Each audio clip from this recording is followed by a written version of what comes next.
Primeiro derby das Américas não vem para o território brasileiro. Botafogo 0, Pachuca 3 pelo Intercontinental pelas quartas de final, valendo o título do Derby das Américas.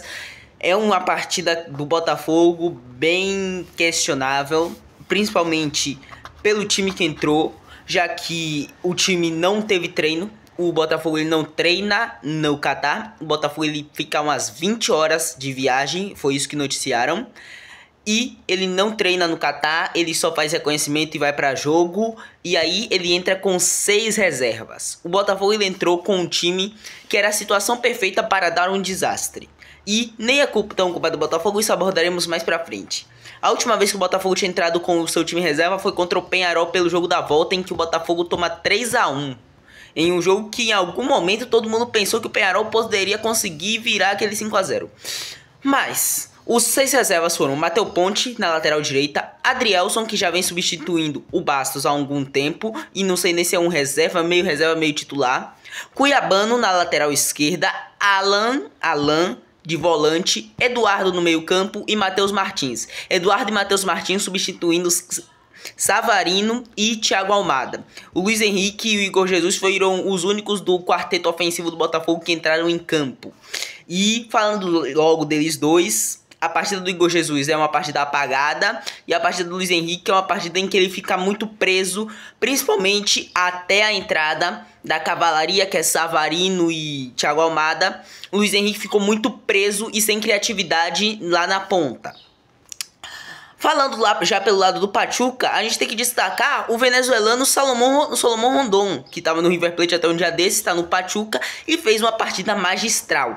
Tanto ofensivamente, quando ele marca o terceiro gol que liquida o jogo, quanto defendendo e fazendo um papel fundamental para o Botafogo não ter conseguido por muito tempo atacar o Pachuca. O Salomón Rondón ele esteve muito nas ações de cortar a bola, tirar a bola, ganhar duelo. Teve aquela história que ele infernizaria o Barbosa e tal, mas isso foi só no começo do jogo. Depois o Rondón ele ficou rodando pelo ataque, impedindo muito saída de bola do Botafogo. O Botafogo não conseguiu construir seu jogo, principalmente porque o Botafogo não estava concentrando no meio de campo, já que estava sem Almada, Savarino e o Marlon Freitas, o que nenhum time normalmente conseguiria se você tirar os 3 dos 4 jogadores do meio campo deles. Tem o Idrissi, marroquino, ponta esquerda, que fez um inferno na vida do Botafogo e marcou um gol e deu uma assistência.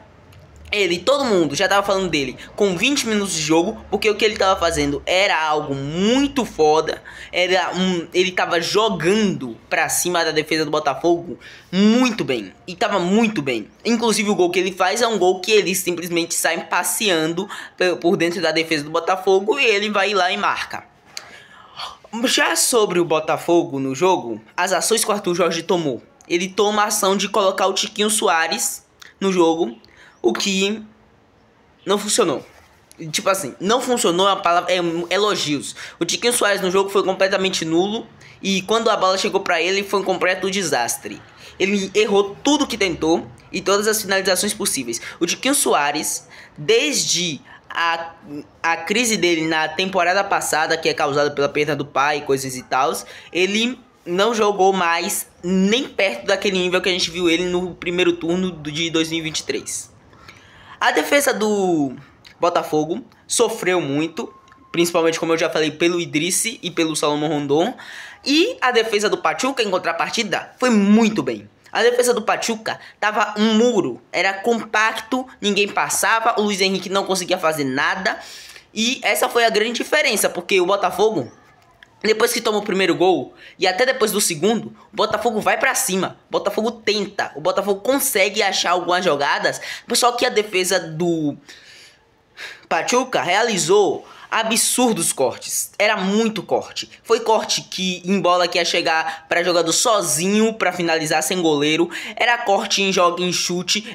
Foram umas 5 finalizações pelo menos que o Botafogo chutou só depois do primeiro gol que foram cortadas.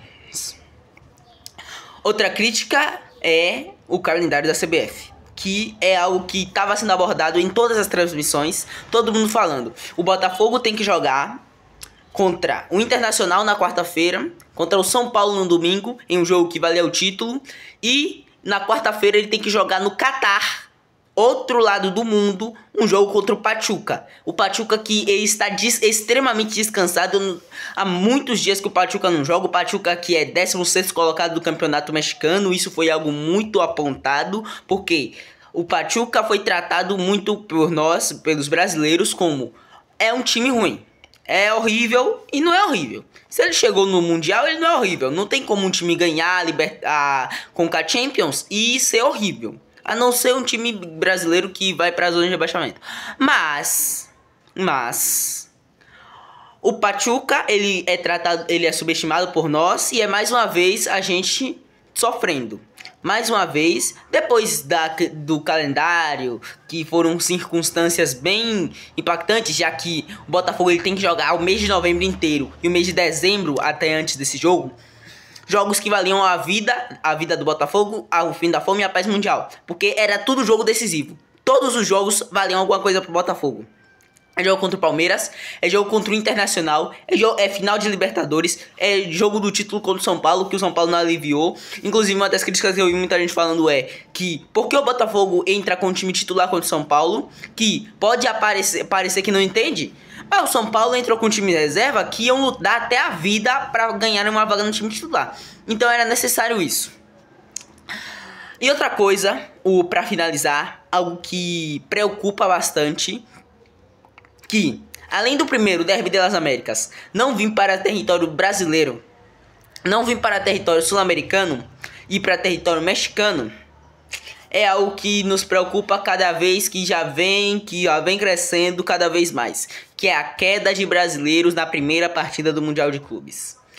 Internacional de 2010, Atlético Mineiro de 2013, Palmeiras de 2020-21, Flamengo de 2022-23 e agora o Botafogo. O Botafogo caiu nas quartas e todos eles nas semis. E é uma queda que vem ficando constante nos últimos anos. Flamengo de 2019 chega na final, Palmeiras cai. Palmeiras chega na final, Flamengo cai. Fluminense chega na final, Botafogo cai. Tá virando sequência. E antes do Flamengo de 2019, o River Plate tinha caído em 2018. Na verdade, os times sul-americanos, eles vêm de uma sequência terrível. Porque em 2015, o River Plate chega na final contra o Barcelona. Em 2016, o Atlético Nacional cai na semifinal. Em 2017, o Grêmio chega na final contra o Real Madrid. Em 2018, o River Plate cai na semifinal pro Al Ain. Em 2019, o Flamengo chega na final contra o Liverpool. Em 2020, o Palmeiras cai pro Tigres e fica em quarto lugar. Em 2021, o Palmeiras chega na final contra o Chelsea. Em 22, o Flamengo... 22/23. O Flamengo cai para o Al Hilal, que não era o Al Hilal que a gente conhece. Em 2024, o Fluminense chega na final contra o Manchester City. E agora, em 2023 ainda, 24 agora sim, o Botafogo perde para o Pachuca. É um negócio que virou praticamente rotina. E o Mundial de Clubes, o Super Mundial, ele infelizmente vai colocar isso na nossa frente. A gente possivelmente vai ver que a nossa diferença para o resto do mundo talvez não seja tão grande quanto a nossa diferença para os europeus. Talvez quem esteja ruim mesmo sejam os times da América do Sul, os times argentinos e uruguaios, que não conseguem competir com a gente. Talvez o futebol brasileiro esteja num estágio que cada vez mais ele está mais perto dos mexicanos, dos árabes e dos japoneses. É algo a se pensar. O que você pensa sobre isso? O Botafogo agora, ele quer encerrar a temporada de maneira... apesar da tristeza, os caras acabaram de ser campeões brasileiros e campeões da Libertadores, gente. Por mais que seja triste, acabou a temporada, comemorar. Os caras fizeram a dobradinha, não ganhou o Mundial, paciência.